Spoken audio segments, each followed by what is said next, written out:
Since criticizing Dragon Ball Super went so well for me,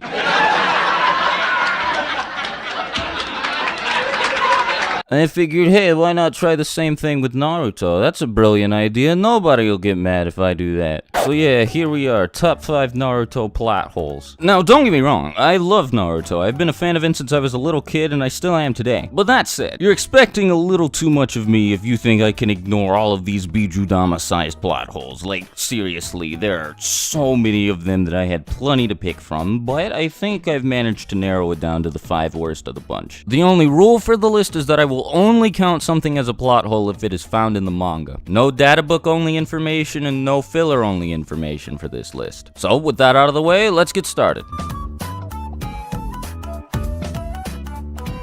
So this is a pretty simple plot hole to explain, simply because Minato either should not be able to use Sage Mode or should have ended the series before it even began. See, Minato, I think Sage Mode would have come in a bit handy when Obito came to the Leaf Village and murdered your wife and summoned the Nine Tails. Like, the Leaf Village was getting nuked and you didn't pull out Sage Mode? Kishimoto tries to justify this by having Minato say that he sucks at using Senjutsu, but the thing is, he clearly doesn't, because he's a perfect sage, which in other words means that he's mastered Sage Mode. Like, Minato, I know you've never used Sage Mode in a fight before, but considering Naruto's first fight with Sage Mode was against Pain, this is kind of a little unforgivable, dude. So, what should have happened is Obito comes to the Leaf Village trying to extract the Nine Tails from Kushina. Minato retaliates by activating Sage Mode, decimating Obito, and keeping the series from ever taking place.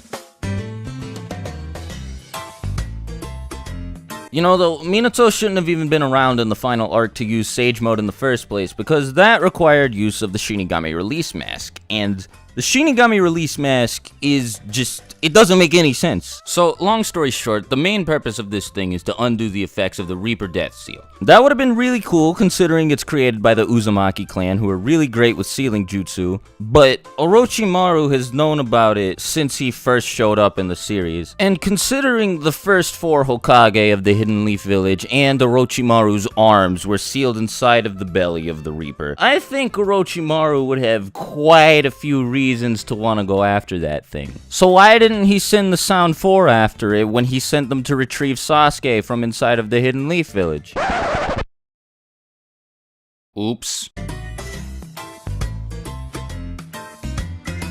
So, first of all, Kakashi uses this ability way too much in the final arc. Like, it was established at the beginning of Shippuden that Kakashi could only use it twice before ending up in the hospital. And later on, because he trained his Mangekyo Sharingan, he was able to use it up to 4 times a day. So, explain to me how, after a full day of fighting the 7 ninja swordsmen of the mist, he is able to spam it non-stop against Obito, Madara, and the Jubi, because I certainly don't get it. Like, was Kakashi acting when he wound up in the hospital after fighting Deidara? Was he just joking around when he started staggering against Sasuke after using Kamui to warp away that Susanoo arrow? Like, I don't know. Also, Madara is breaking the rules here. I would just like to make that clear for everybody. This is not how Kakashi's eye works. Like, you can't warp yourself to the dimension with his Kamui. And what's up with Obito's Kamui? Because first of all, it doesn't even seem like he has to have his Mangekyo Sharingan active to use it.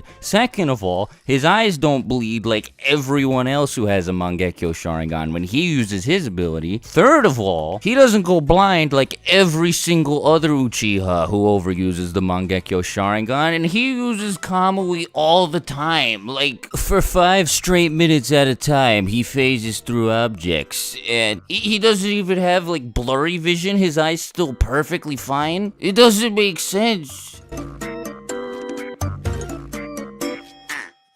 How did Obito survive being crushed underneath that rock? Not even Madara knows, and Madara knows everything. Well, Swag Kage, Obito was found by Madara, and Madara reattached Zetsu limbs to his body. You know, the second half of his body is made up of Zetsu, okay? Alright, look, listen to me here. Half of Obito's brain, half of Obito's heart, one of Obito's lungs, those were all crushed underneath that rock. Now maybe if it had just been the brain, or the lungs, or the heart, he would have survived. But all three at once? No, he should be dead. We're not talking about transplanting an organ here, okay? We're talking about transplanting an entire half of a body. No matter what, there's no way Madara would have managed to do that with Zetsu cells before Obito died. But, Swag Kage, he used Kamui to phase through the No, he did not. He did not have Kamui then. And even if he did have Kamui then, Kamui's time limit is 5 minutes. So...